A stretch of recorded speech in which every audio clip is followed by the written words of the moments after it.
excellent start to the week.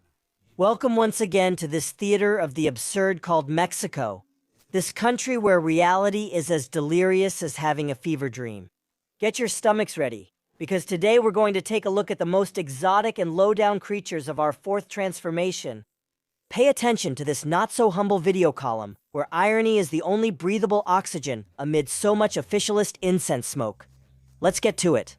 We saw it live, and in full color. An image worth more than countless morning meetings. The brand new and supposedly surprised president of the Supreme Court of Justice of the nation, Chief Grand Cherokee, the reincarnation of Benito Juarez. There he stands tall, with his gaze lost somewhere on a celestial horizon, where he surely hears accordions and angels whispering in his ear. How indispensable he is to the nation.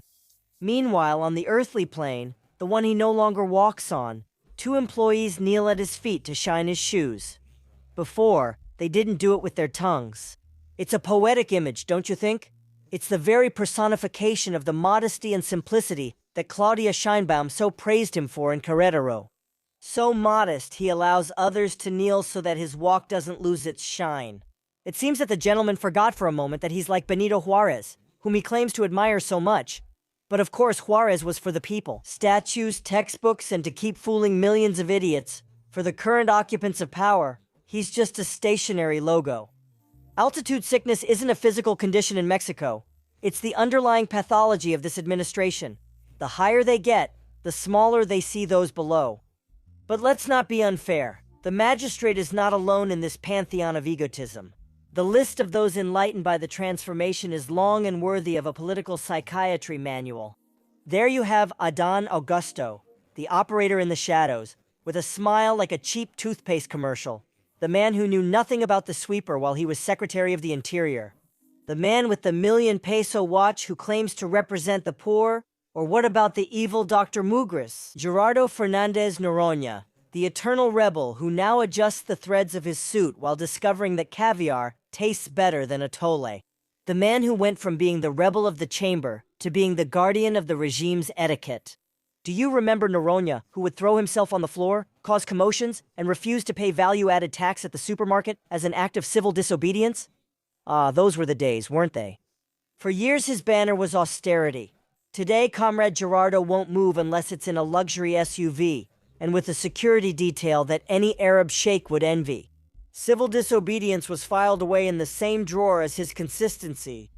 Or do we also have this other man, this formless being, Chucky's mother, Laida Sanzores, the governor who prefers to make Jaguar Tuesday a show of gossip and illegal spying, rather than govern Campeche, a state that, under her command, has become free territory for organized crime. These people are not rational leaders. They are professional agitators who traffic in base passions.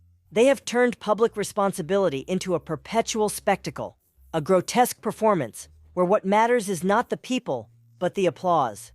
Look at the legislators, the governors, the second-rate lackeys. They applaud when Claudia lies.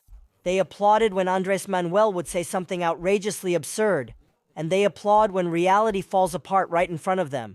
Why do they applaud with such almost religious fervor? It's not out of conviction, it's out of survival.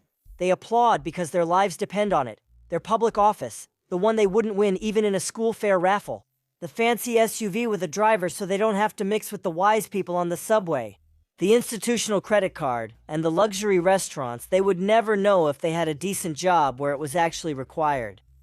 They already know how to think. They know perfectly well that being a trained chimpanzee is infinitely more profitable than having their own judgment. The Morena politician is not a representative. He's a sidekick. He's the Pavlov's dog of the system. Does the bell ring from the National Palace or from Palenque? And they're already salivating. They're not here to debate. They're here to agree. They're brave on social media, but their knees buckle when society looks them in the eye. And of course, for the show to work, they need their cheerleaders, or better said, their media chorus. Those pseudo-journalists, unnoticed if they were lame, since they're always crawling on their knees. They're masters of informational flattery. They don't ask questions or investigate, they just flatter and justify. They're those people who, when they see a lie as big as the Interoceanic Canal, justify it so they don't upset the boss who fills their trough. The bootlicker journalist of this era is worse than the one from the past, because this one wraps himself in a flag of moral superiority while licking the hand that feeds him.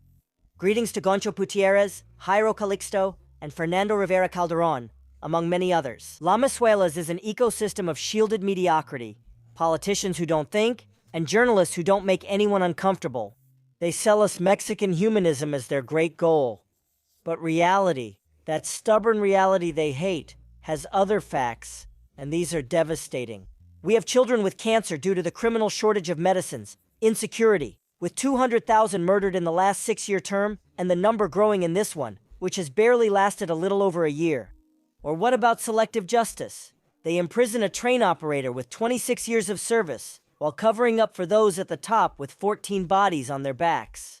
What's human about this? Nothing. It's a paid, infamous sect that prefers to follow ideology rather than common sense. Politics in Mexico has become a fairground for opportunists, where dissent is suspicious, and thinking for yourself throws you into darkness. While democracy is dying, anesthetized by mercenary applause, they keep laughing in our faces. These are the moral guides of the nation, people who have turned shamelessness into their best public policy. It's the Olympus of the humble. Hugo Aguilar Ortiz, Norona and company are not the change. They are the restoration of the worst of the past, but with a veneer of the people that is already starting to peel off. But don't worry, they'll surely come up with a new conspiracy tomorrow, so we forget that the country is falling apart. I'll say goodbye, but remember, in this circus, if you're not applauding, you're probably paying for the tent. Remember that you can make your donations via PayPal. You'll find the information in the comments section. Thanks to you, this channel stays active. It's very important to subscribe, like, and hit the bell to get notifications every time there's new content. Thank you.